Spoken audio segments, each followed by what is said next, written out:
No nation can afford to ignore is climate change. This year is expected to be the hottest on record. Droughts, floods, and other weather calamities continue to cost lives and damage economies around the globe. We therefore call again on G20 countries and multilateral development banks to share the burden by providing green technologies and concessional financing to low and middle-income countries in line with the Paris Agreement. Our region stands on the front line of global warming, despite accounting for only 1% of global emissions.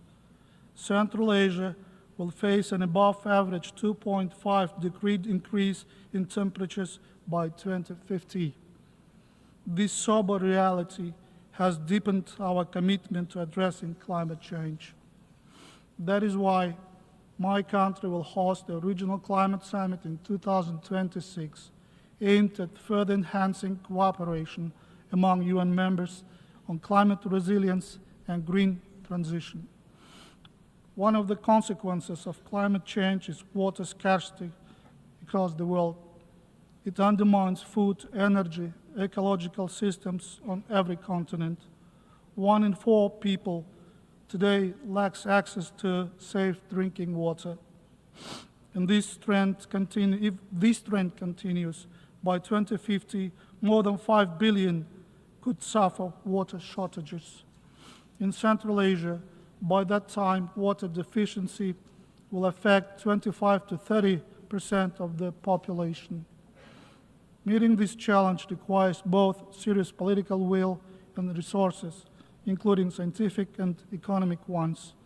As the current chair of the International Fund for Saving the Aral Sea, Kazakhstan is working with regional partners on a long-term and sustainable cooperation mechanism for the effective use of water and energy resources in Central Asia.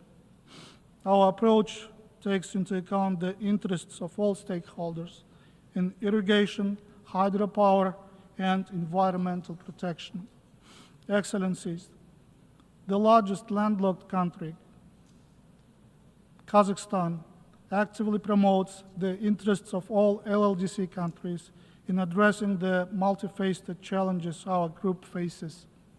Despite significant strides, we are still far from implementing the Vienna Programme of Action.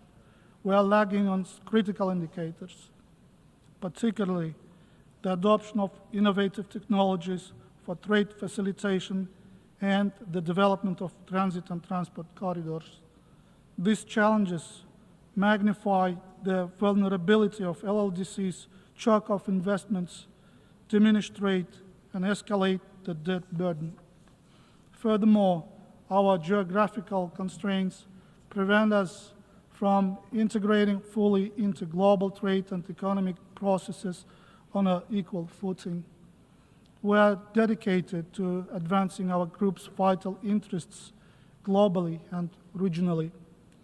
My country is already a bridge for 80% of overland transit cargo traffic between Asia and Europe.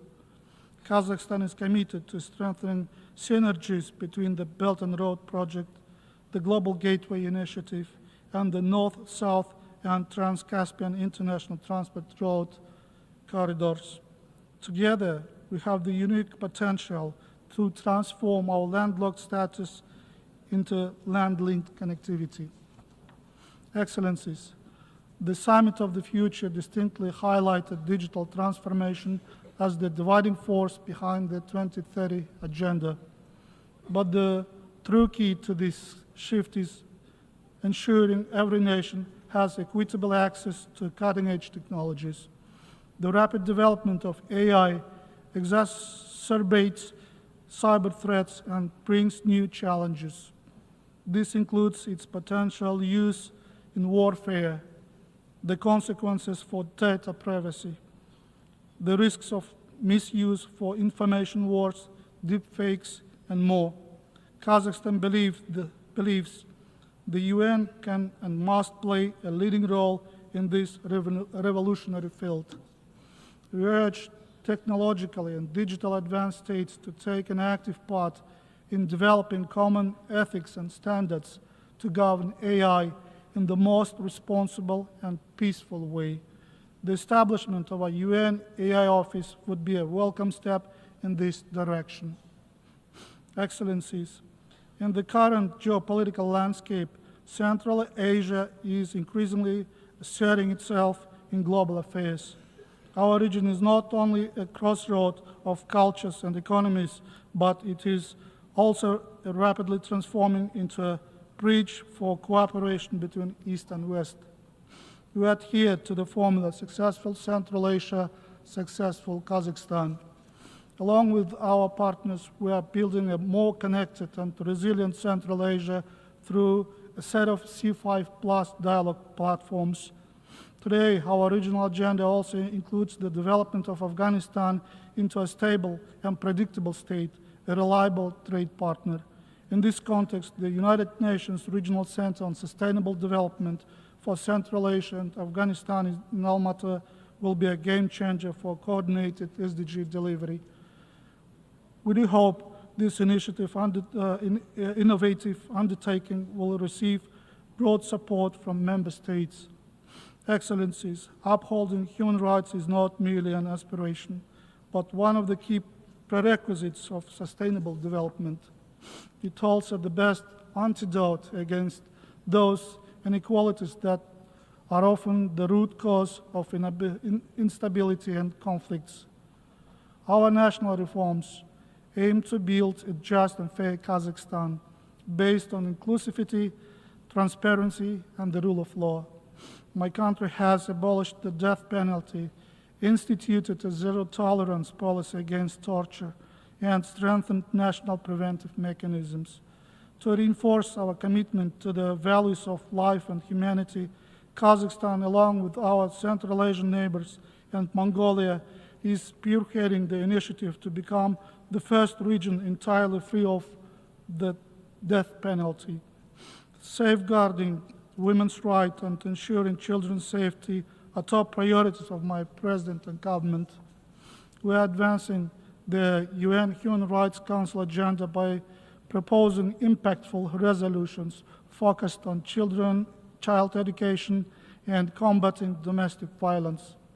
Being one of the champions of repatriation of women and children from conflict zones in the Middle East, Kazakhstan will host an international conference in 2025 on best practices in the field of repatriation and reintegration. Through partnership with the UN volunteers, we are creating new opportunities for young people and actively promoting 2026 as the International Year of Volunteers for Sustainable Development. Excellencies, ladies and gentlemen, both at home and on the global stage, Kazakhstan and its people stand resolute in our commitment to build a peaceful, prosperous, and sustainable future. Central to this mission is our unwavering dedication to the 2030 Sustainable Development Agenda, embodying our shared aspiration for humanity. As we look ahead to the 80th anniversary of the United Nations next year, I urge all states to unite in the full implementing this ambitious agenda. We have the chance to transform this upcoming historical milestone into a true celebration of shared achievements. Let the Summit of the Future and the UN General Assembly session mark the beginning of a transformative journey towards a brighter and more inclusive future for all of us, our children, and coming generations. Thank you.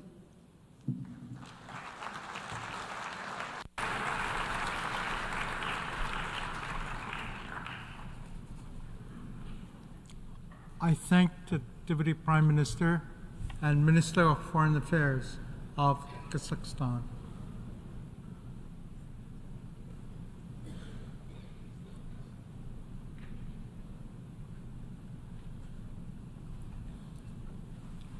I now give the floor to His Excellency Jenda Sylvia Sok, Prime Minister of Cambodia. Deputy Prime Minister of Cambodia.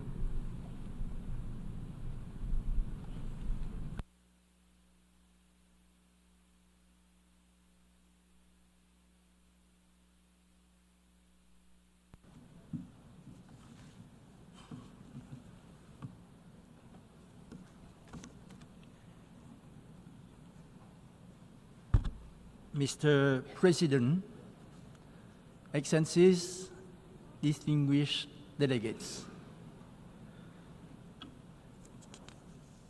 Your chosen theme, leaving no one behind, acting together for the advancement of peace, sustainable development, and human dignity for present and future generations, mirrors the prevailing aspiration of the international community despite intractable security threats and challenges, as well as uncertainty and continuously evolving geopolitical landscape. The current picture of the world is grim. Violent armed conflict in Ukraine, Gaza, Lebanon, Sudan, Myanmar, and many other parts of the world rage on despite efforts to de-escalate them. Worse, with intensifying geopolitical tensions, any misstep in various flashpoints may trigger a regional or even global war, potentially involving nuclear weapons. Military spending has surged across the world, draining resources that could be used to address multiplying non-traditional threats that no single country can effectively tackle alone, such as climate change, pandemics, food insecurity, technological disruption, transnational crime, and backsliding on SDGs.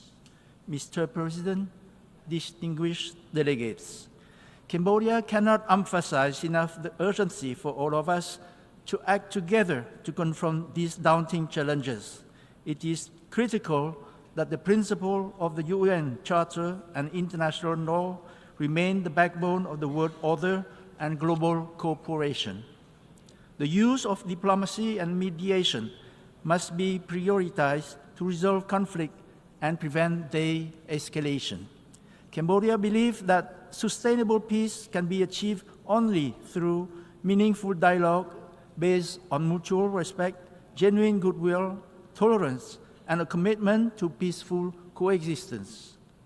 Based on these core principles, Cambodia sees great merit in the new agenda for peace presented by the UN Secretary General and support the actions laid out in the Pact for the Future for promoting international peace and security. Also based on these principles, Cambodia hoped for a prompt end to the war between Russia and Ukraine through diplomacy and dialogue based on equal respect. We commend all effort to de-escalate the fighting and all initiatives that seek to end the war through peaceful means and that engage all sides to work together towards a lasting peace. On the Palestine-Israel conflict, Cambodia remains committed to its long-held support for a two-state solution in accordance with the relevant UN resolutions. We believe this plan is the only way Palestinian and Israeli can heal their prolonged antagonism and live side by side peacefully. Cambodia supports the establishment of the State of Palestine and Palestine's bid to become a full member of the United Nations.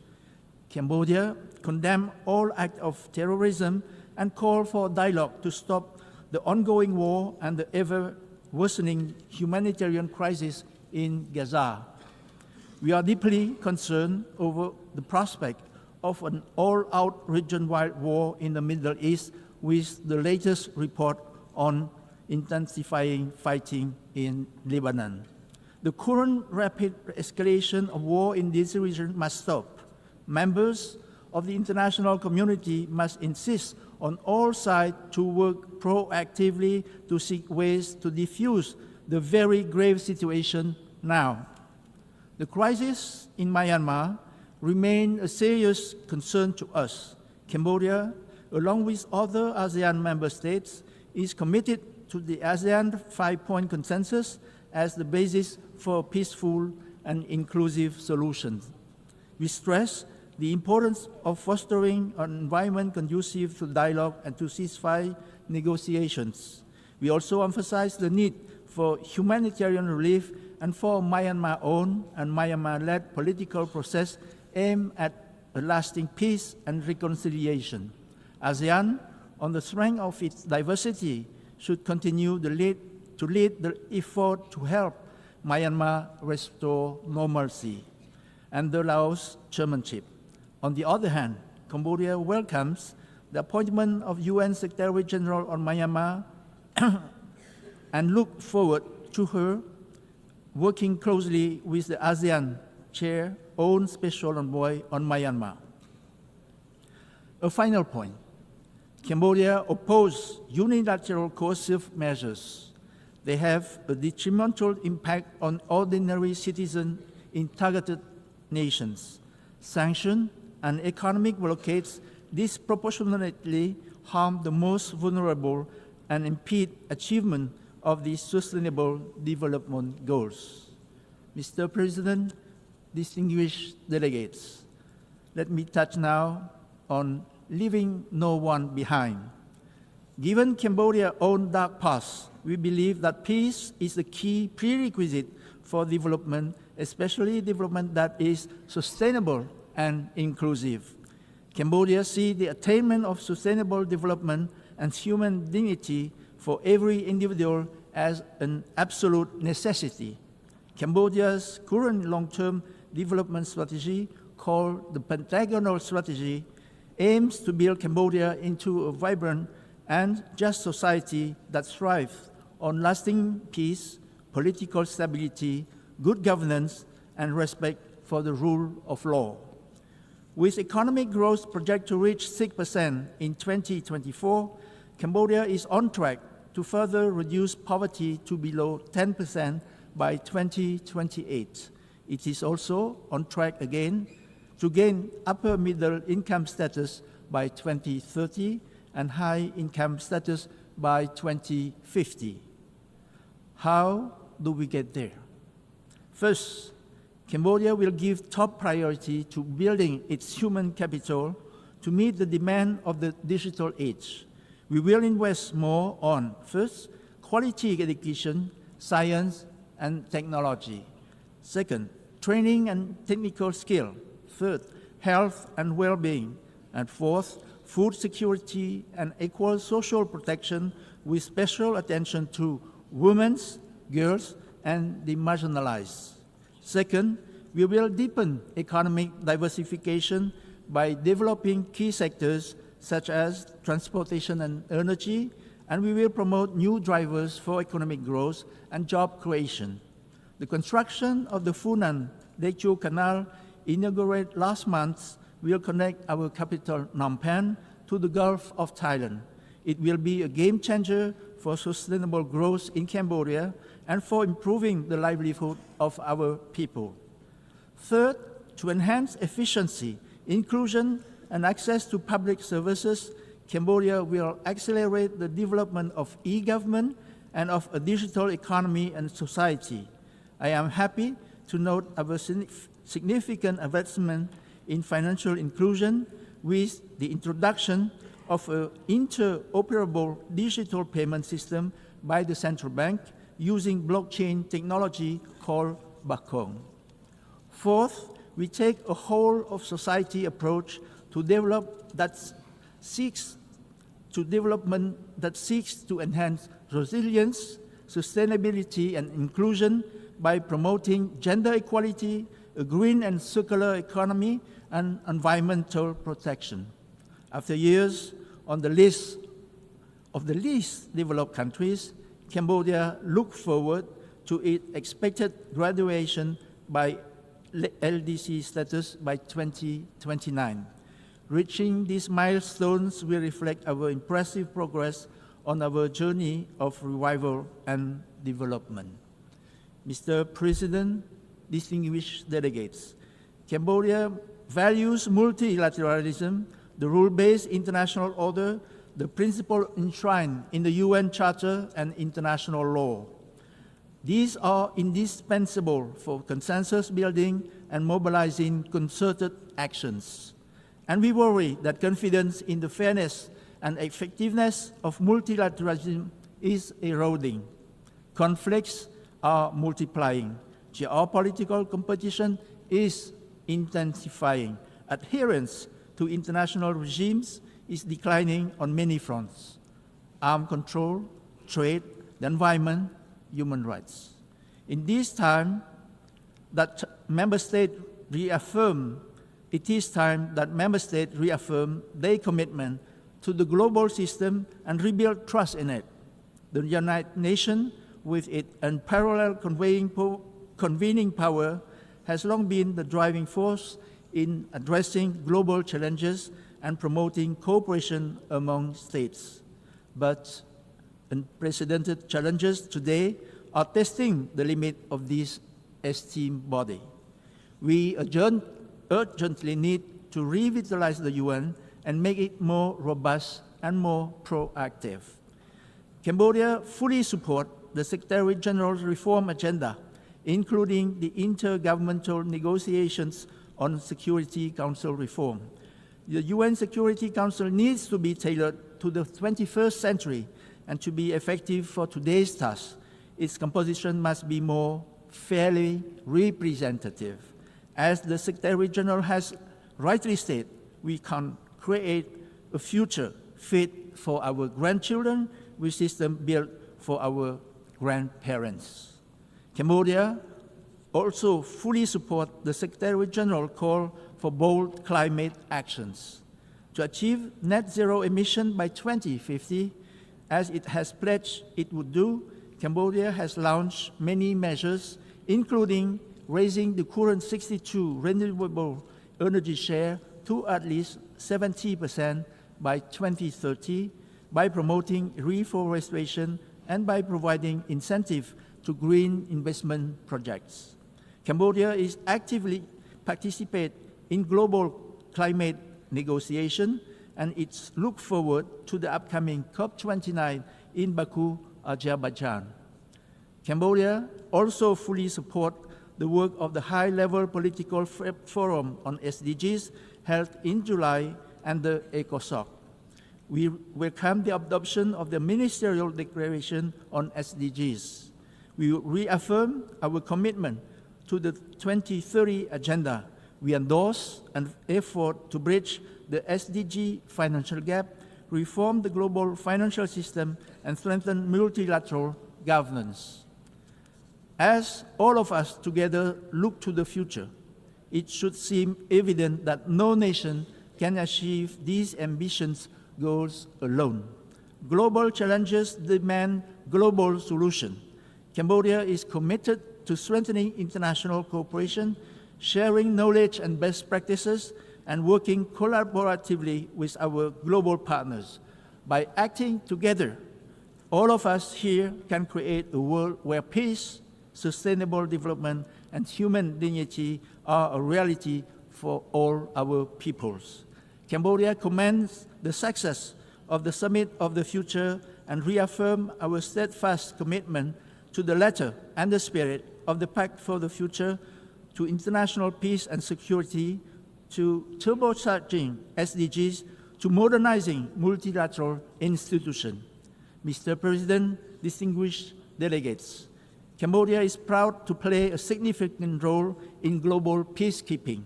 Since 2006, we have sent over 9,000 of our people to serve in 11 UN missions, including over 800 women. We are honored to present our candidacy for membership in the Organizational Committee for the Peacebuilding Commission for 2025-2026. We seek your support for our bids. Cambodia supports relevant adjustment and reform to increase the effectiveness of peacekeeping operations and promote the agenda for women, peace and security, and youth, peace and security. Cambodia is also honored to hosting the 5th review conference of the Mine Ban Convention, also known as the Ottawa Convention, in November in Siem Reap. This landmark event will serve as a platform for renewed global solidarity in the pursuit of a world free from the scourge of anti-personal mine. We extend a warm invitation to all member states to join us for this important gathering. To conclude, Cambodia reaffirmed its steadfast commitment to working hand in hand with the UN and all member states to advance the noble goals of peace, sustainable development, and human dignity. Cambodia stands ready to contribute our unique experience, resources, and unwavering determination to this endeavor. For Cambodia, sustainable and inclusive development means no one and no place is left behind. I thank you for your kind attention.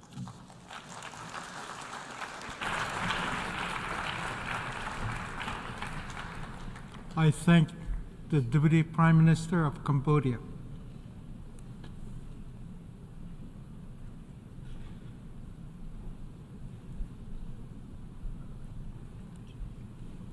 I now give the floor to His Excellency Xavier Bettel, Deputy Prime Minister, Minister for Foreign Affairs and Foreign Trade, Minister for Development Cooperation and Humanitarian Affairs of Luxembourg.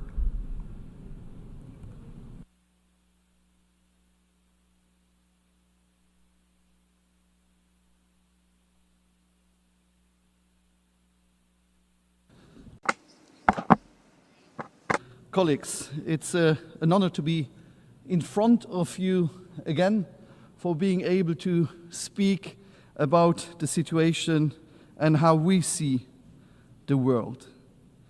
I listened to a lot of speeches, and when I listened to the main theme of the topic we had last week and the beginning of the week, no one behind, I have to tell you that we are in a special situation.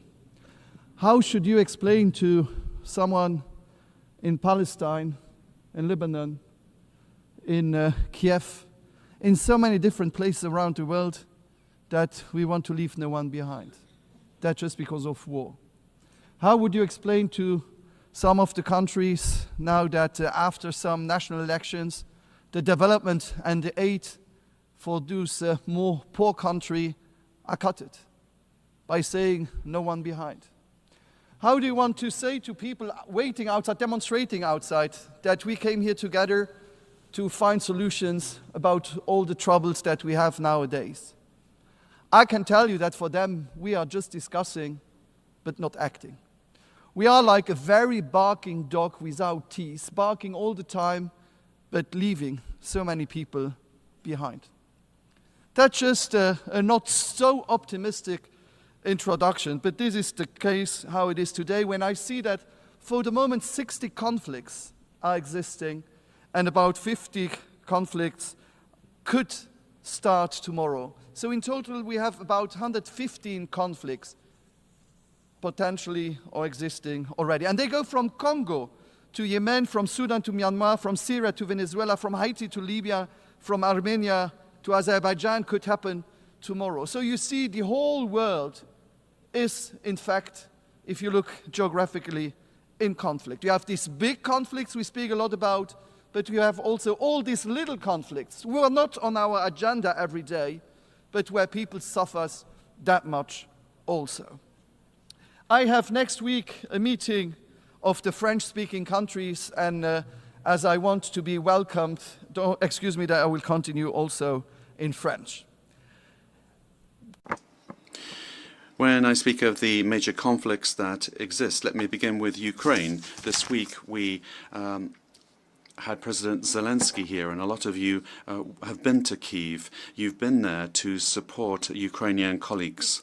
And I remember the discussions that we've had here, and I see a couple of colleagues from the Russian Federation here. That's good. It's something new. Very often they leave the room. I'd like to ask them today why there is this war. Why this war? I remember at the beginning of this conflict, a lot of you felt that this wasn't my role, but I tried to dialogue with President Putin and also have a dialogue with President Zelensky. And I remember the arguments that were put forward. I won't tell you details of my discussion with President Putin, but asking why Russia has attacked Ukraine. And it was we were told that it was Ukraine that wanted to make Russia fearful, that it was a danger to Russia. Beginning a war is easy. Ending a war is what requires greatness. And you can have peace conferences. They are organized, but without the presence of Russia or China, believe me, these are moments of moral support for Ukraine. But if we want to find a solution, then you have to get everybody around the table to find a lasting solution for Ukraine. We ourselves are Luxembourg, and we're a small country, but twice we have experienced aggression. Twice we thought we had neighbors that thought they knew better for our country than we did ourselves. And so we understand the suffering of Ukraine. We know what it is to have a bigger neighbor and a neighbor that feels they know better. And today in the European Union, Germany is a brotherly country, a partner country with France and Belgium. And we are lucky to have the European Union of 1957. And when we see conflicts in this world, you see that the European Union, and we're not always the best example in everything, but you can see that we live in peace. And that goes from Baltic countries down to Portugal, from Greece to Ireland. And you can see that it works when you sit around a table and discuss things, or at the time when we had conflicts, you see that it was force that was the response. So let's get around the table with our partners, but let's have peace talks where we also have the Russian partners and the Russian partners participating, so that we can work out a plan for the future. Luxembourg does what it can. We have supported demining, for example. And don't forget, I just visited Laos. 30 years after the war, 40 years after the war, people are still dying from remnants of war. And don't forget that if tomorrow the war in Ukraine comes to an end, there will still be victims tomorrow and the day after and the day after that, as human consequences of having placed mines everywhere. We have to also help children that have been deported to Russia, and we need to ensure that impunity is not the rule. And after conflict, of course, I have to, referring to Ukraine, I have to refer to the Middle East. This week we've had discussions with partners to find a two-state solution. For me, what is important today is that we have to be conscious of the fact that there won't be a winner of this war. What's been caused here? How do you explain to a young Israeli that Palestine is a friendly country when their brothers or sisters are held hostage by Hamas? How do you want to explain to a young Palestinian that Israel, its neighboring country, is its friend when they buried their friend the day before? That's the reality on the ground. What are we doing here? It's generations of hate for the next 20, 30 years, future generations, where people won't get around the table. This is one is going to continue to hate the other in this situation. Are we aware of this? Yesterday, I heard the Israeli Prime Minister. He was thinking about the head of Hezbollah. I mean, if tomorrow somebody said if the head of Hezbollah is killed, there'll be no terrorism. That's the same. But these terrorist organizations are like octopuses. If you cut off one arm, another one grows. There's no one approach against fanaticism. We have to restore the hope of young people. And if we don't find a solution quickly, we are training future generations for Hamas and Hezbollah in that region that is so full of conflict. 40,000 people already dead. UNRWA, which is an organization that is part of this house, let's remember that. And that is being placed on the list of terrorist organizations. Are we all going to accept that our own agency working there be considered as a terrorist organization? And for those that are not familiar with UNRWA's work, I counsel you to go to Palestine and see what UNRWA is doing on the ground. providing education, health. If there wouldn't be that if UNRWA wasn't there. They're doing everything to ensure that they can do what they can. So many people have already given their lives to UNRWA to help the Palestinian people. And if we accept here that UNRWA is considered a criminal organization, we open the Pandora's box for everything. We have to understand today that there's no alternative to UNRWA. And no one is saying, well, I can replace UNRWA, I can deal with Palestine tomorrow, whatever happens. So I really do urgently call upon Israel to stop placing an agency of this House on a terrorist list, and we are not reacting to it. That means we're accomplices in accepting everything. Now, I understand that Israel has the right to self-defense, but there are limits as well, and it's important to be balanced. On this matter, people always want to say you're for Israel or you're for Palestine or you're against one or against the other. No, you can be for peace. You can be for the civilian population without being in favor of one or not in favor of the other. We think too much about this one party against another party, and it's the civilians that suffer. We talk about recognition as well. My country is one of the few countries that has not recognized. Some countries have recognized. Okay, but that recognition is a one-time thing. I don't want to have recognition just as a symbol. I want it to have an impact. So that's also a message to all of you that haven't yet do this. Let's coordinate, have an exchange of views and see how we can have an impact on the ground so that that has an effect. Not just to say, well, we're giving moral support and that is we want to help the people that are there on the ground. And there will need to be a two-state solution. We need a two-state solution, and we need to realize that peace in Palestine will constitute the security of Israel. And without peace in Palestine, there will never be any guaranteed peace for Israel. They go hand in hand. And I'd like to have this coordination between countries, and if there is no coordination, then we need to think about possibly opening up a diplomatic representation in Israel and in Palestine that we haven't yet done as the Grand Duchy of Luxembourg, to stress that we want to have two states that we recognize. And when I think of the vote that was held here a little while ago, do you agree with the interpretation of the ICJ? We asked for an opinion, let's not forget that. And then, do we decide afterwards whether we want to respect that opinion? You don't wait for a judge to give a ruling and then say whether you agree with it or not. No, you request an opinion of a judge, and then you request the opinion of that international organization, or it may as well not be there in the first place. So the Sahel, another difficult area where some years ago we were discussing with partners. Now we've seen coups and instability in Africa. People who are becoming refugees because they're afraid that they might be mistreated by the coup leaders that took power overnight. What's important for me, I'm a foreign affairs minister, but I'm also a minister for cooperation. And we've spoken about the Pact for the Future. We've spoken about this investment. And I remember as former Prime Minister, the Millennium Goals, the MDGs. Now we have the Sustainable Development Goals, and particularly this year is the 75th anniversary of the Geneva Conventions, and we speak about these things, but we forget as well. As new Minister for Cooperation, I have established new criteria. I, for example, have asked countries with which we've signed an agreement that I don't want to dictate things. For a long time, Europe thought it knew what was best for Africans. No, Africans have to make their own choices, but it's important to support them as well through cooperation policies. And then you can have partnerships, you can have exchanges and collaborations. What I ask of those countries, however, is not the minerals, it's not about the economic recovery, and I'm not asking them to change their legislation. All I'm asking is that they don't backslide, that they don't go backwards. So, in other words, the rights that exist for everybody already are respected, be that the rights of women.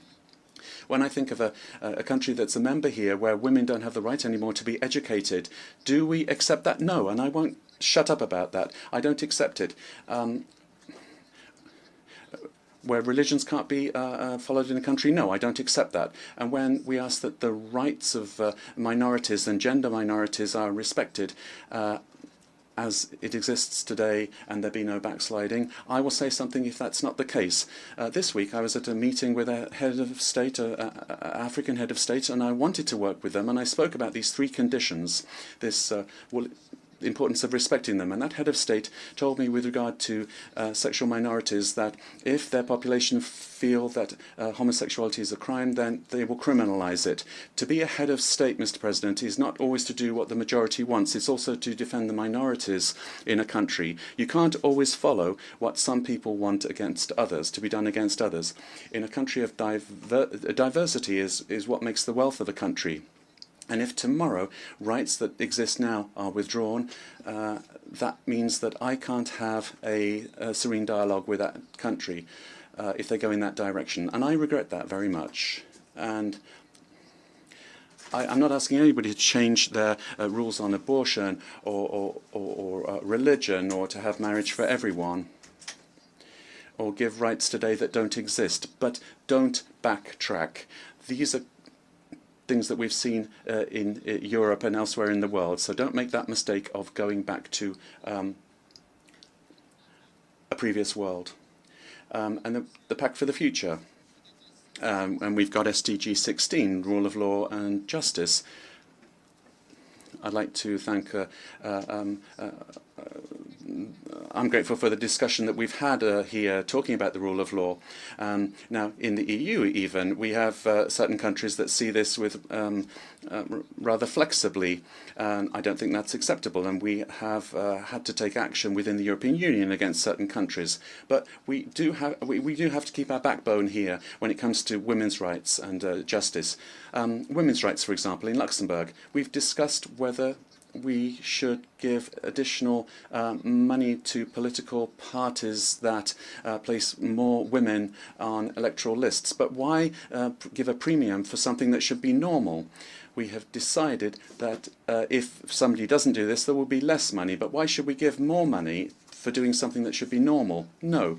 You can make progress, logical progress, rather than giving a premium to an organization to do something that should be normal.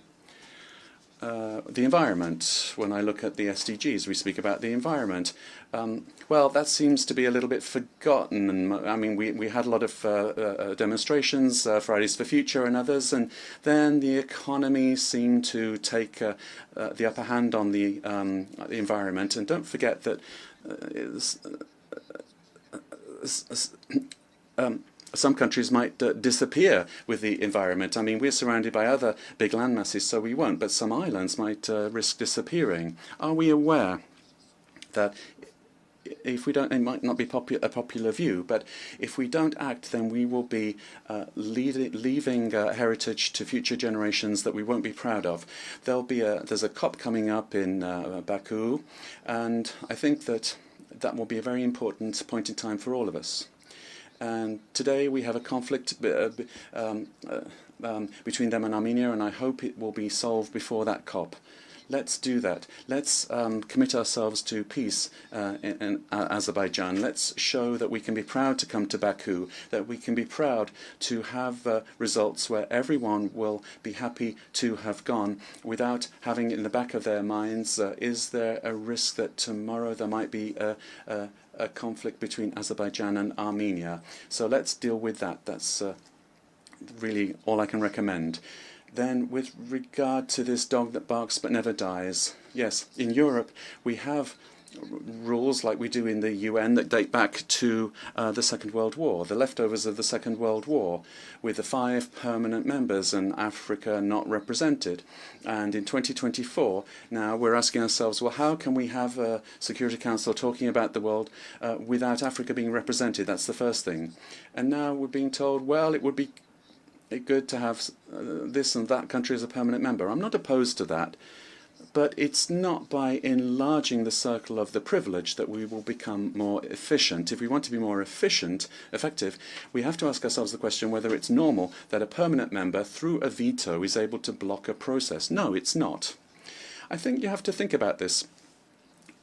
Security Council reform, why couldn't it be that if a country enters a veto, a two-thirds majority would be able to overturn that veto, and that then there would be a vote in the General Assembly, and if two-thirds here as well voted in a different direction to the veto, then that veto would be rendered ineffective. If we want to make progress, that's the only thing we can do. Just having more members in the Security Council would just be expanding the problem, because more people would have the right to veto.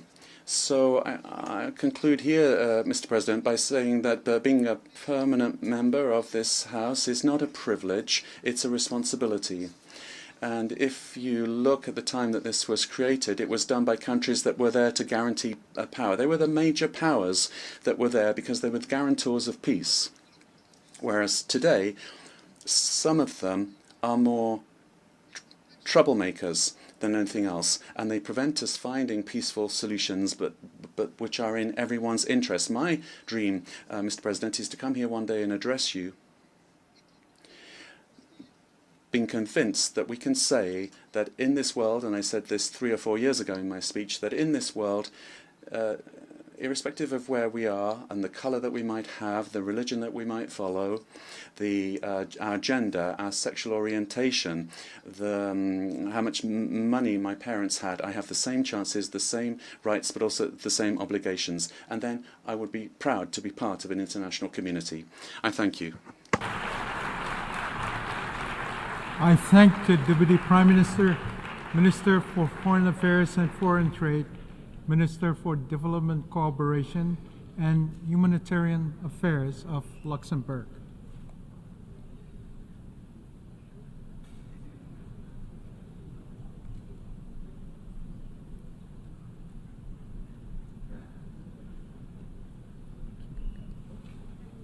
I now give the floor to His Excellency Abdoulaye Maïga, Deputy Prime Minister, Minister of State, Minister of Territorial Administration and Decentralization of Mali.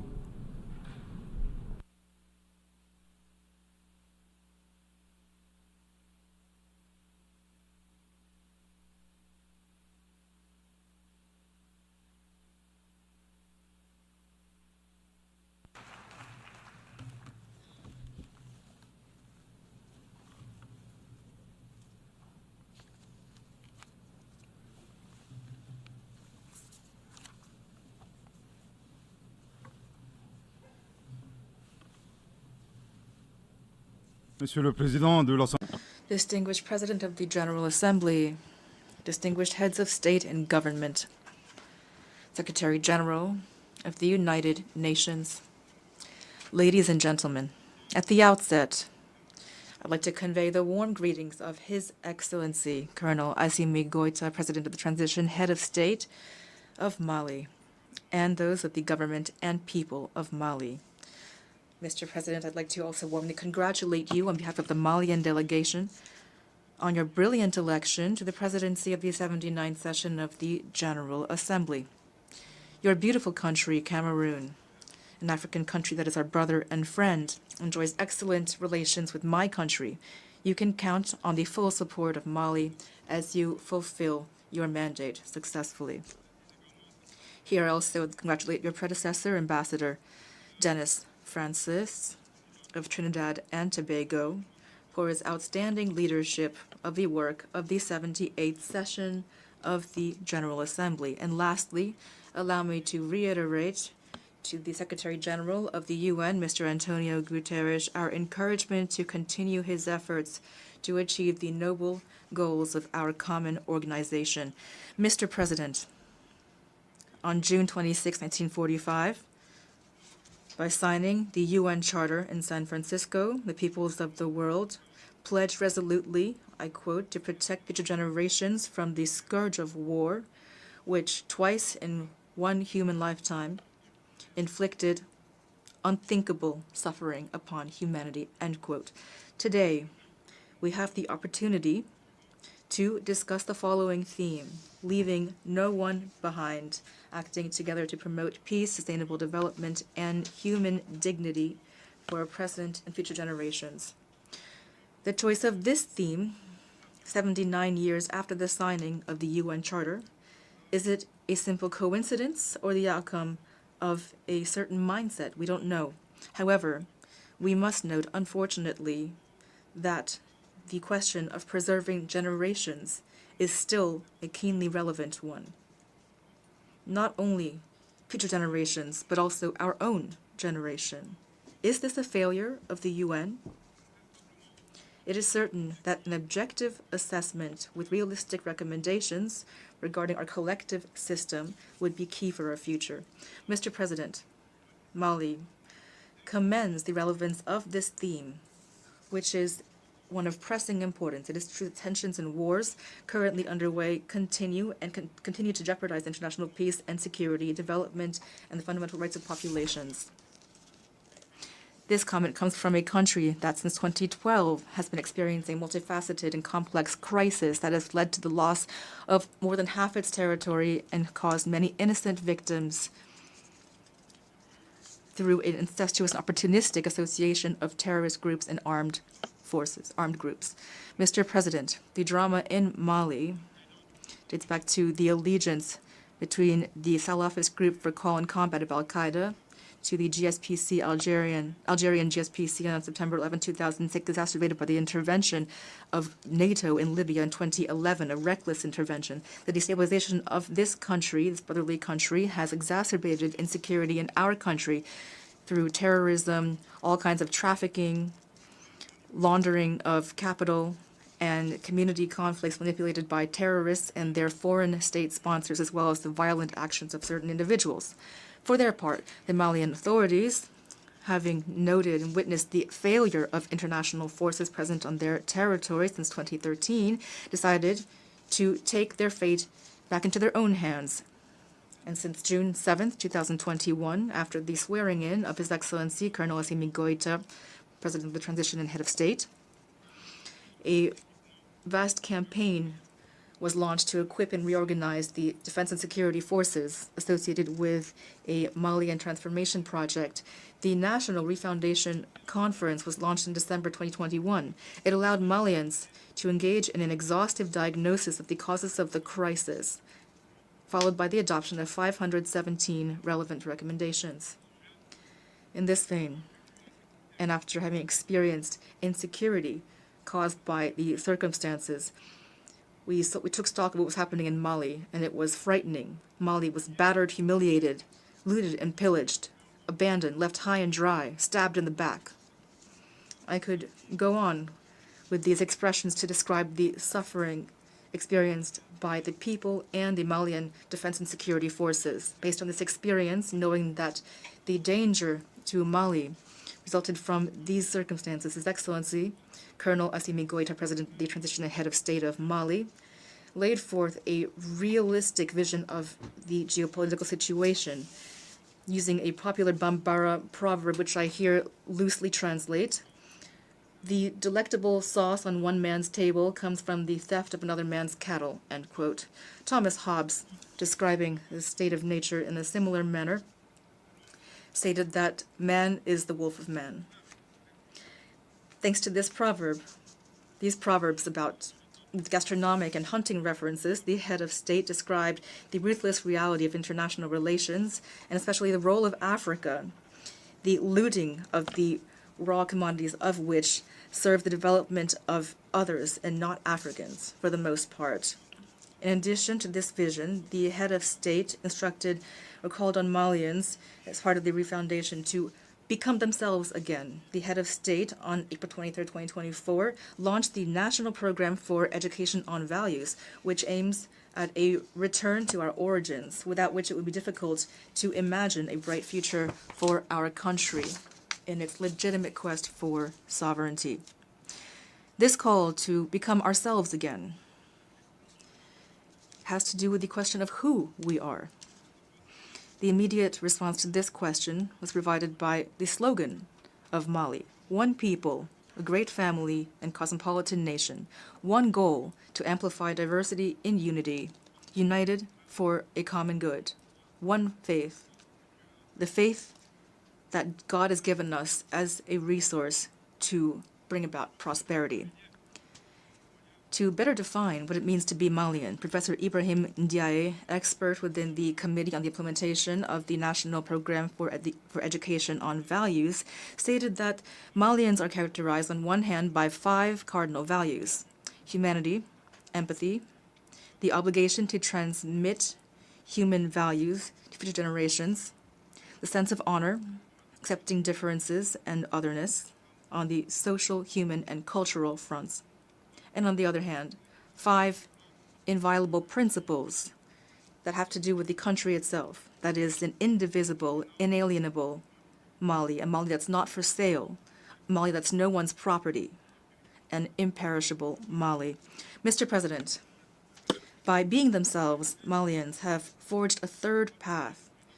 They are not becoming predators, lawless barbarians that seek to rustle other people's cattle, but also not to become eternally powerless victims of predation. The middle path promoted by Mali consists of carrying out our own development, taking a more virtuous path, ensuring the respect of our sovereignty while respecting those of others, that of others, rejecting outside control, and refusing to interfere in others' internal affairs, remaining open to all partnerships based on a win-win relationship. It's also important to note that these principles and values characterize Mutatis Mutandis, the brotherly peoples of Burkina Faso and Niger. With regard to the Malian political transition, we must recall that following the National Refoundation Conference, the Malian people chose to conduct political reforms before holding elections in order to firmly establish virtuous governance. The implementation of the recommendations of the conference allowed us to achieve tangible results, especially the establishment of the Independent Authority of Elections Management, the adoption of the new constitution on July 22nd, 2023, following a well-organized referendum, the completion of our territorial and administrative reorganization, strengthening our fight against corruption, and bolstering transparency in public action, and the revision of our mining code to make it more equitable and to favor local regulations. Mr. President, to further foster national unity, which is the basis of all development, the head of state announced on December 31st, 2023, the holding of the Inter-Malian Dialogue for Peace and Reconciliation to, quote, eliminate the root causes of community and intercommunity conflict with the ultimate goal of reconciling these communities. Based on a participatory and inclusive approach, the Inter-Malian Dialogue took place in 3 stages on the communal, regional, and national levels, allowing Malians, both within the country and abroad, to engage in transparent exchanges to find Malian solutions for prevention, management, and resolution of conflicts. Unlike the agreement on peace and reconciliation that resulted from the Algiers process, which certain parties, signatories to which have actually turned toward terrorism, and which has become a pretext for certain states to interfere in our internal affairs, the Inter-Malian Dialogue allowed Malians to air the dirty laundry within their families without external interference. After the demise of the Algiers Accord on January 25, 2024, today the Inter-Malian Dialogue and its recommendations, officially submitted to the head of state on May 13, 2024, remain the only reference frame for internal conflict resolution. We once again call on all Malians to join this trend toward reconciliation, a key stage toward returning to constitutional order, which would be secure and stable thanks to the holding of presidential elections. When it comes to combating insecurity, since the Malian Defense and Security Forces began launching offensive actions autonomously, they've achieved many successes with regard to combating terrorism. All regions have now been recovered from the hands of terrorist groups, especially the region of Kidal on November 14, 2023, after a memorable military operation. Today, terrorist groups have been severely weakened. The Malian Defense and Security Forces have been deployed throughout the national territory. In addition, our forces' offensives are continuing to dismantle the remaining terrorist networks. The government of Mali remains aware that a purely security-based response is limited in its effectiveness. That's why, in addition to military action, the government of Mali has a comprehensive integrated strategy with the goal of restoring the authority of the state throughout the national territory. It includes political, administrative measures, as well as measures for economic and social development, including dialogue with armed groups and the provision of basic social services to our brave population. Despite these concrete and positive results, these criminal groups continue to have a certain capacity to cause trouble through their desperate attempts to undermine our territorial integrity, and they are terrorizing our populations. And here, from this podium, I must denounce the support for these groups from foreign state sponsors. Foreign state sponsors. After years of denouncing these state sponsors that are supporting international terrorism, Ukrainian authorities flagrantly violated in an unprecedented way the UN Charter, as well as the relevant UN conventions and resolutions regarding the prevention of terrorism, when the officials of this country, having confused the international arena for a theater stage, acknowledged their participation in the cowardly terrorist attack against a patrol of the Defense and Security Forces on July 24th to 26th, 2024 in Tinzawaten in the region of Kidal. Mr. President, in light of the complex situation in the Sahel, motivated solely by their desire to take their country's fate into their own hands, Their Excellencies, Captain Ibrahim Traoré, President of Faso, Head of State of Burkina, Colonel Assimi Goïta, President of the Transition, Head of State of Mali, and Brigadier General Abdourahmane Tiani, President of the National Council for the Salvation of the Homeland, Head of State of Niger, launched the Alliance of the States of the Sahel, which is a collective defense and mutual assistance architecture to combat terrorism, by signing the Liptako-Gourma Charter on September 16, 2023. 10 months later, exactly 10 months later, on July 6, 2024, the founding fathers of the AES, the Alliance of States of the Sahel, sovereignly decided to transform this mechanism into a confederation based on 3 pillars: diplomacy, defense, and development, with the ultimate goal of bringing about a federation. Very quickly, important results were achieved in the fight against terrorism thanks to our pooling of our resources for defense, as well as joint military operations, and thanks to our tireless commitment to eradicating terrorism. That is why the member states of the Confederation of States of the Sahel, on August 19, 2024, sent a joint letter to the Security Council of the United Nations to condemn the support of the Ukrainian authorities for international terrorism, to denounce aggression against Mali, and to demand that the Security Council take appropriate measures against the Ukrainian government. Here, I would also like to recall that this letter was sent at a time when Mali was still waiting for the outcome of a previous letter sent to the Security Council from August 15, 2022, which exposed the acts of aggression committed by France against Mali, as well as France's involvement in the promotion of 3 forms of terrorism in the Sahel: armed terrorism, economic terrorism, and media terrorism. With a surface area of 2.758 million square kilometers, with 71 million inhabitants, mostly young people, with an outstanding economic potential, as well as mineral resources covering almost all of the elements of the periodic table, the Confederation of the States of the Sahel, based on the state of the heads of state, peoples, and defense and security forces, are well aware of their own dignity and their honor, and they're more motivated than ever by the blood of their own treacherously spilled. They are resolved to combat terrorism in all of its forms and to honor the memory of victims, civilians and soldiers, Sahelians and foreigners.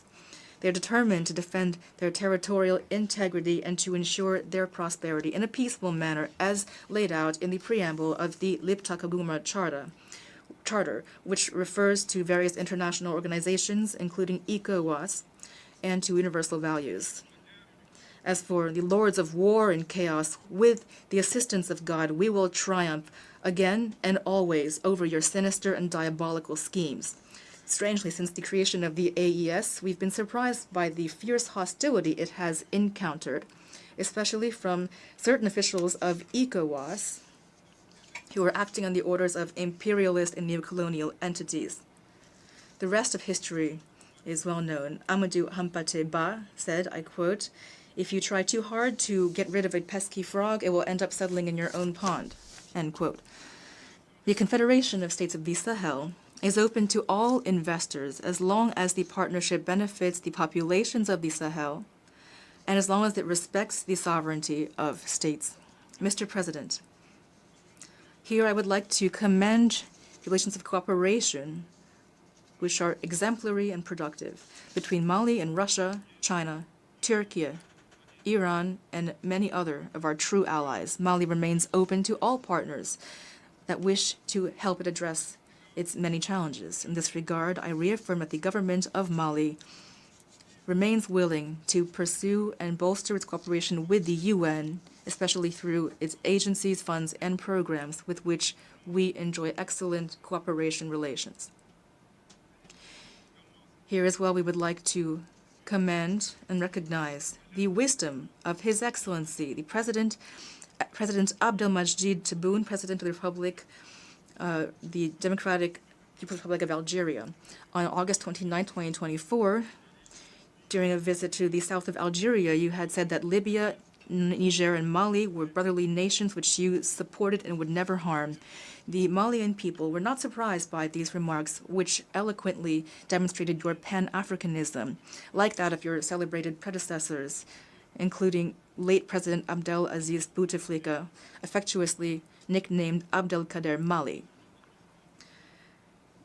After his establishment in Gao and the commitment made by Malian authorities through the following actions: offering Malian territory as a rear base for the Mujahideen, thus opening up a southern front, taking part in armed battles against the French colonizers, deploying Malian combatants alongside Mujahideen on the Algerian territory to defend the freedom and dignity of Algerians, defending the Algerian cause and all diplomatic institutions until they recovered their independence.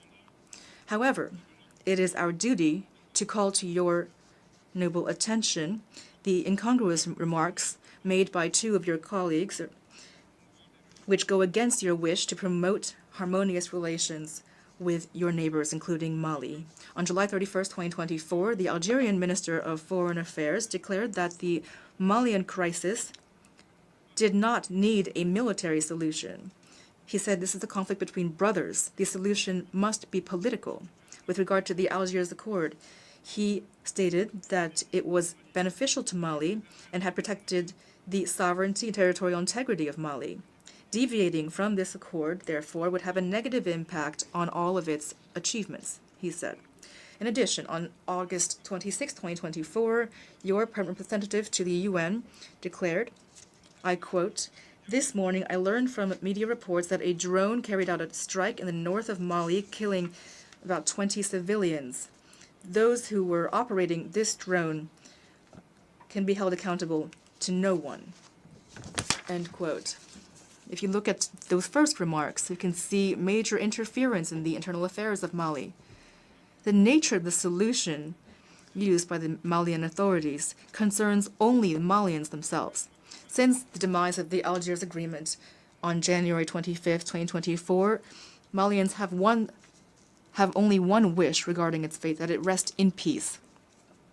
Distinguished Minister of Foreign Affairs, the accord is dead and gone, and you will not be able to resurrect it. Here I would like to reiterate that no one loves Mali more than Malians. I also remind you that Mali and its people are not just spectators in the face of attacks and adversity. For every bullet fired against us, we will reciprocate.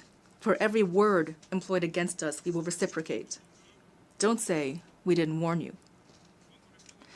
As for the Algerian PR, in addition to providing room and board, I'm sure associated with delicious dishes like shakshuka and shorba for fugitive terrorists and renegades, his role as go-between is in no way assisting the promotion of neighborly relations. In his remarks, he makes serious baseless accusations, on one hand implying that the victims were civilians, which is defamatory and irresponsible, and on the other hand, he stated that the operators of the drones were not accountable to anyone. This helps to fuel a disinformation campaign against Mali while supporting the idea that the valiant Malian defense and security forces would be incapable of themselves operating drones. Here, I would like to remind you that the rise and the improvement of the Malian armed forces is a tangible reality that has helped us to regain control of all of our national territory. As for the use of drones, the operators were indeed Malians who acted with professionalism like the rest of the defense and security forces. And they were targeting terrorists in accordance with international norms. I remind you that several years ago, those who promoted the instrumentalization of human rights were determined to tarnish the counterterrorism performance of the national Algerian army, highlighted the subversive question of who is killing whom. And today, we are very disturbed that the Algerian PR himself is the one weaponizing human rights against the Malian army. Mali calls for these two mad diplomats to stop meddling in history. Clearly, they have no idea about the history between the brotherly people of Algeria and of Mali, and the contributions of Mali to the war of liberation in Algeria. They also are ignorant of geography because they wrongly consider Mali to be a wilaya, that is, an Algerian province. Mr. President, Mali, I repeat, calls on these two wayward diplomats to cease to interfere in this history. They clearly know nothing about the history between Mali and Algeria, and they wrongly consider Mali to be a wilaya, that is, an Algerian province. I'll repeat once more, Mali calls on these two wayward diplomats to cease to interfere in a history they don't understand. They clearly are ignorant about the history between the peoples of Mali and Nigeria, the extraordinary contribution of Mali to the war of liberation in Algeria, and they are also ignorant of geography because they wrongly consider Mali to be a wilaya or an Algerian province. Mr. President, with regard to the regional international situation, Mali continues to closely follow developments in Africa and the rest of the world. We are deeply concerned by the violence in the Middle East, especially occupied Palestinian territory. The Malian people reaffirm the support for the brotherly Palestinian people in their legitimate battle for self-determination. The government of Mali reaffirms its support for the two-state solution, for Israel and Palestine living side by side in peace and security within secure, internationally recognized borders. We condemn without reserve the indiscriminate use of force by the Israeli army against the Palestinians. On the humanitarian front, Mali is concerned by the situation, the dire plight of millions of refugees and IDPs throughout the world due to armed conflict, natural disasters, and climate change. Here, I'm thinking in particular of my countrymen who are refugees in neighboring countries that I thank for their hospitality and generosity. I assure them that the government of Mali will spare no effort to continue to assist them and to pave the way for a dignified return of these refugees, a safe and dignified return to their homes. There are many challenges to international peace and security, and these call for a reform of the UN architecture. In the same vein, Mali continues to advocate a reform of global political, economic, and financial governance to create optimal and just conditions for the development of our countries. In light of this, Mali continues to call for a reform of international financial institutions such as the World Bank and the IMF. Similarly, we welcome alternative and credible models such as BRICS. Climate change constitutes a real threat for current and future generations.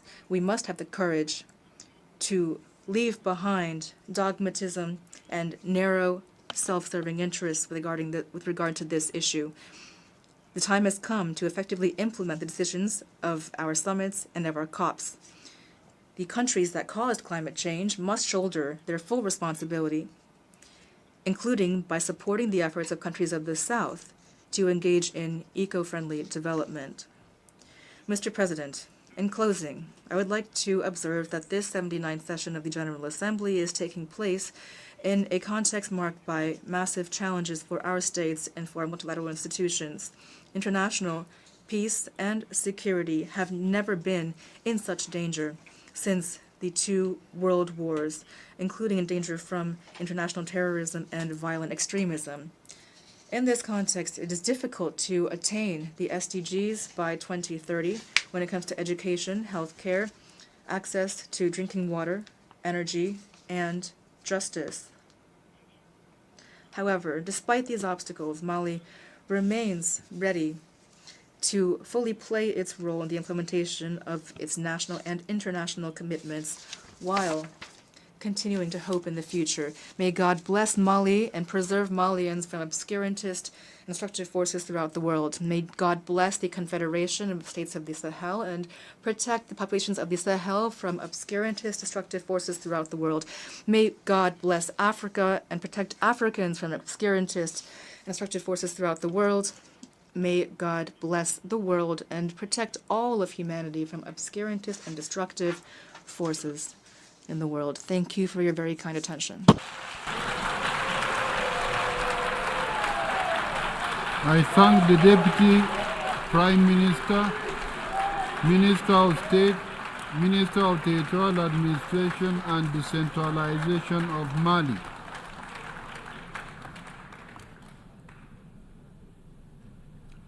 I now give the floor to Her Excellency Retno Lestari Priansari Marsudi, Minister for Foreign Affairs of Indonesia.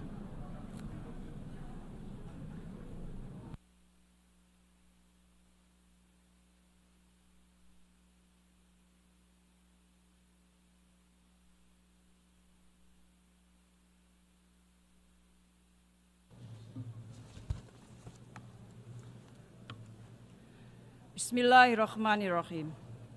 Mr. President, this is my last opportunity as the Foreign Minister of Indonesia to represent my country to speak before the UNGA.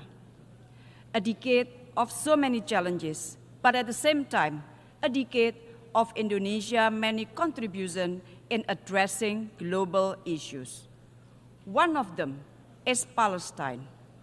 Indonesia cannot, I repeat, cannot sit back and relax, seeing the injustice that continues to be committed against the people of Palestine.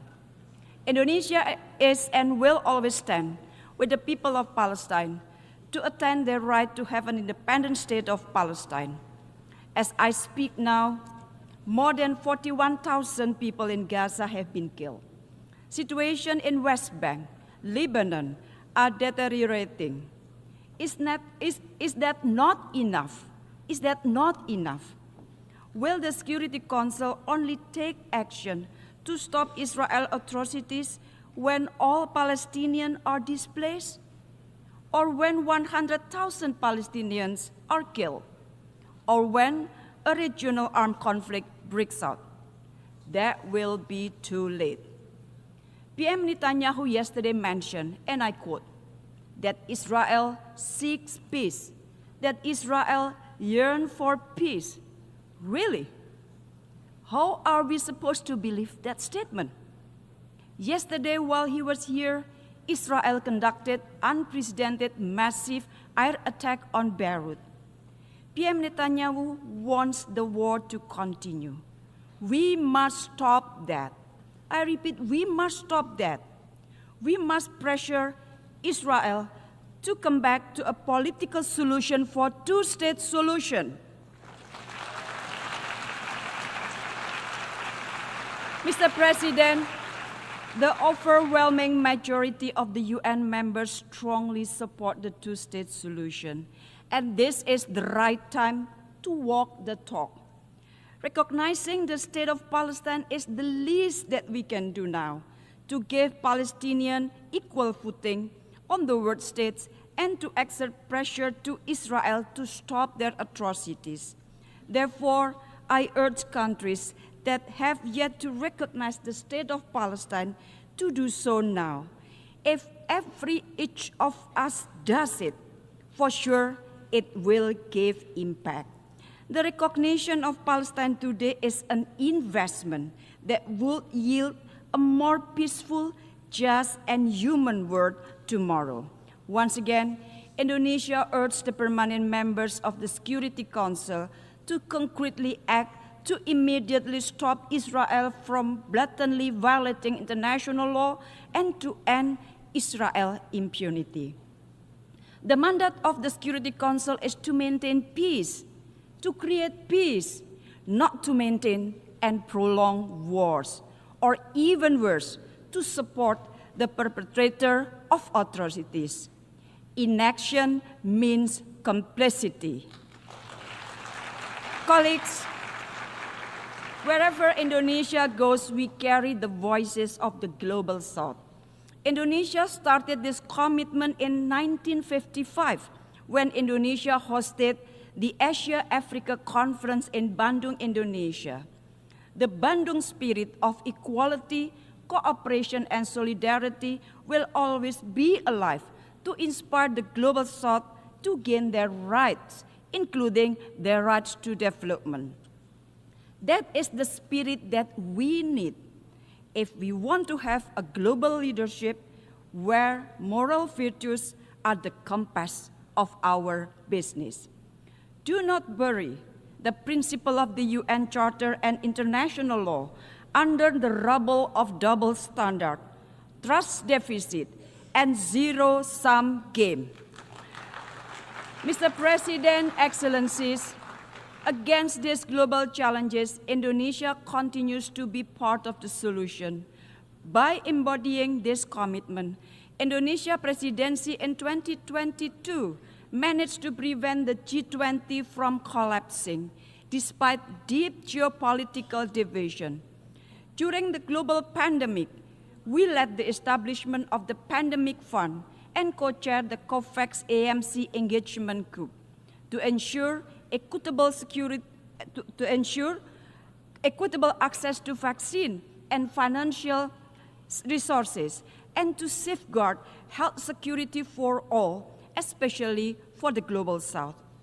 As a member of the Human Rights Council, Indonesia continuously calls for inclusive partnership in addressing global human rights issues. And amidst regional rivalries, Indonesia pioneered the ASEAN Outlook on the Indo-Pacific as a framework for concrete and inclusive cooperation. To embrace, not to contain.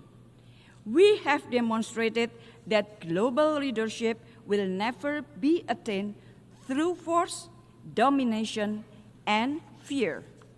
Global leadership should be about guiding collective action by listening, empowering the collaboration, and instilling hope. This is what I say, leadership without hegemony. Mr. President, Excellencies, to attain this vision, we must focus on three key priorities. First, advancing peace through inclusive leadership. Multilateral system should be reformed. The UNSC must be an inclusive space for peace, where a wider range of voices can be heard, and timely decisions can be taken for our collective good. Without peace, our effort to attain global goals such as the SDGs will remain a dream without reality. Indonesia is committed to contribute to global peace by being one of the largest troops contributing countries in UN peacekeeping mission and remain firm in our proactive role to counter terrorism. We also strive to ensure that peace we are promoting will be inclusive by advancing the Women, Peace and Security agenda, contributing to women empowerment, including pursuing equal access to education to women and girls in Afghanistan.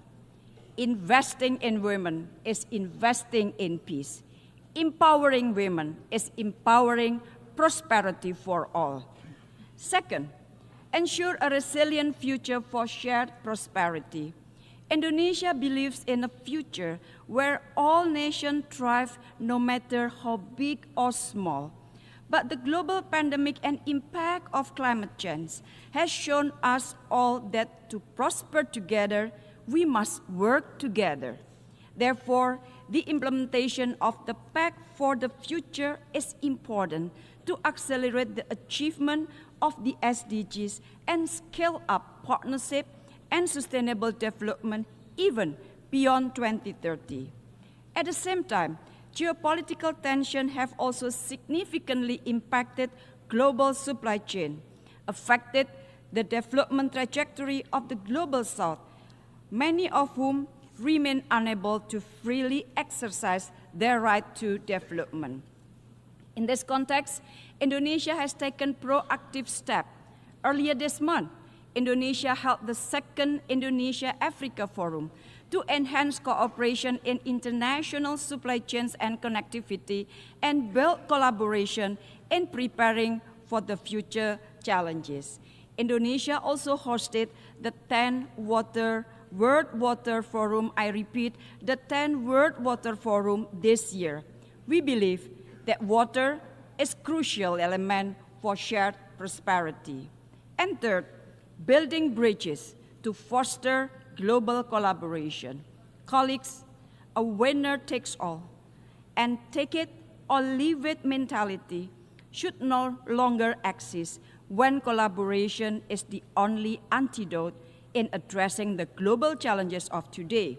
For Indonesia, a world where the only option is us versus them will only result in the world of us or them. Global solidarity and collective responsibility is the essence of the Bandung spirit, and this spirit guided us through our G20 presidency in 2022, chairmanship of ASEAN in 2023, and continuous effort to voice the aspiration of the Global South.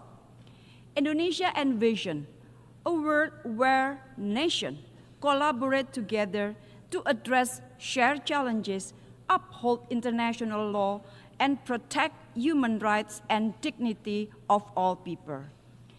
In Southeast Asia, ASEAN with 650 million people has proven that diversity can coexist with stability, peace, and prosperity.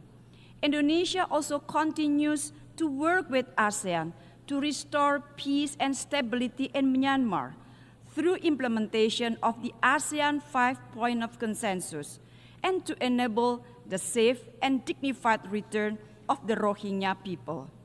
Beyond ASEAN, we also continue to deepen our engagement to the Pacific region to become part and parcel of an inclusive and peaceful Indo-Pacific architecture based on the principle of solidarity, equality, and mutual respect.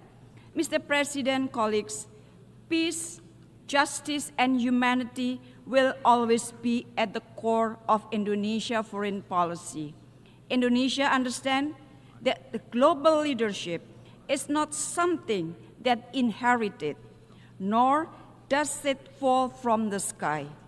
It must be earned through our collective efforts.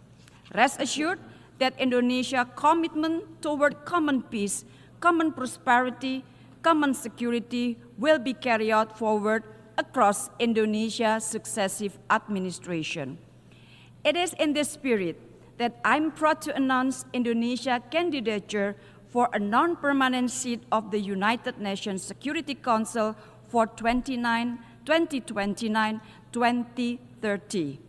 This candidature reflects our deep commitment to contributing toward global peace and security. So, colleagues, let us work together to build a legacy of peace for our future generation. I thank you very, very much.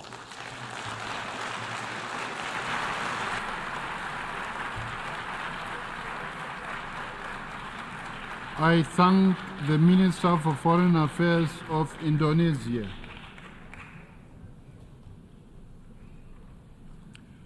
I now give the floor to His Excellency Sergei Lavrov, Minister of Foreign Affairs of the Russian Federation.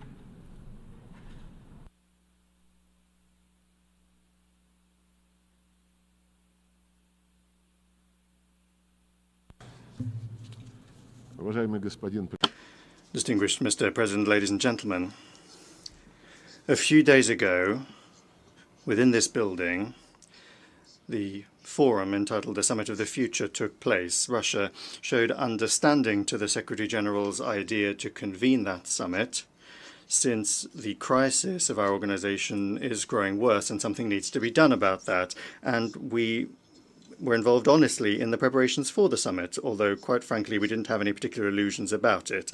In the contemporary history of the UN, there have been many ambitious events that concluded with loud declarations that were quickly forgotten about. For example, in 2000, the Millennium Summit declared the task of freeing peoples from the scourge of war.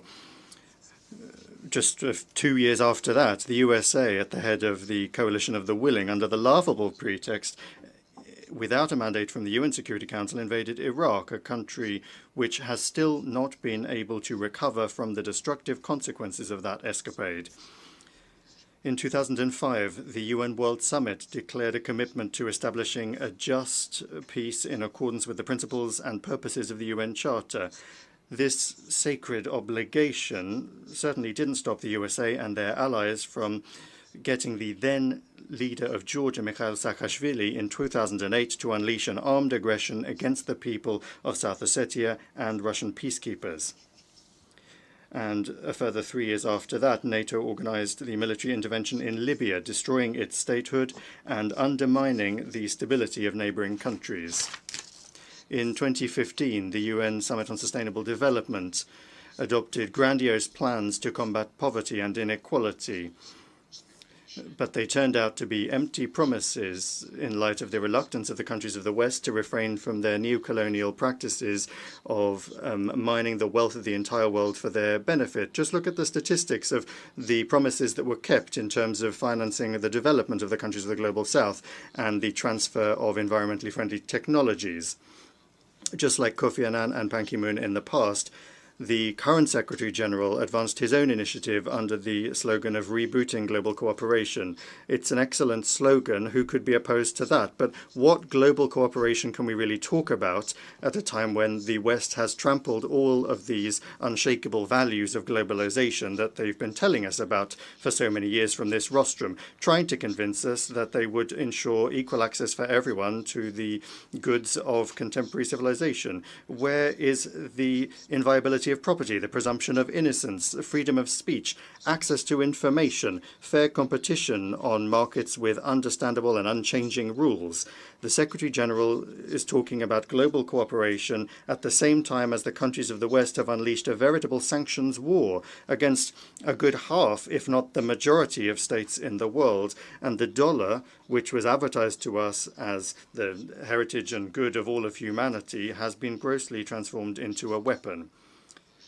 For more than 60 years, there has been a trade blockade of Cuba, the cancellation of which the overwhelming majority of members of the international community are calling for. In the pursuit of the ever more ephemeral aim of preserving their domination, Washington is blocking the normal work of the World Trade Organization on dispute settlement and reform of the Bretton Woods institutions, the structures of which for a long time now have not reflected the real balance of forces in the global economy and finances.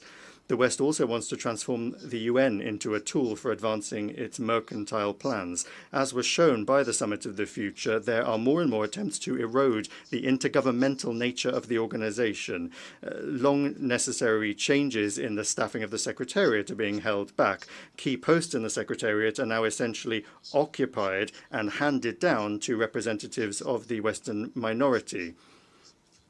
If the Secretary-General is calling for a reboot of global cooperation, then the Secretariat must advance unifying ideas and propose compromise options rather than coming up with excuses to introduce into the UN's work narratives that are beneficial to the West.